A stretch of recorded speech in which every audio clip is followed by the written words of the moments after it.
పిల్ల నీ చెయ్యి పట్టాలని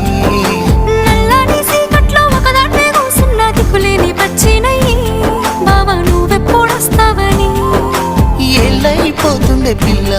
ఎన్నెలొచ్చింది మన బతుకులా ఏలైపోతుండే పిల్ల ఏలు వట్టంగా వస్తున్నాయా ఇన్నాళ్ళ ఎడబాటు ఎడవాసిపోతుందిలే ఈ సీనయ్య గుండున్నదే సినదారా నీ కోసము ఈ దూరాన్ని చెరుపుతూ తీరాల తెగిరింది అందాల ఈ మానము ఓ బాబా చూస్తున్నానే ఇంటి మీనంగా ఈ మనము ఎప్పుడెప్పుడు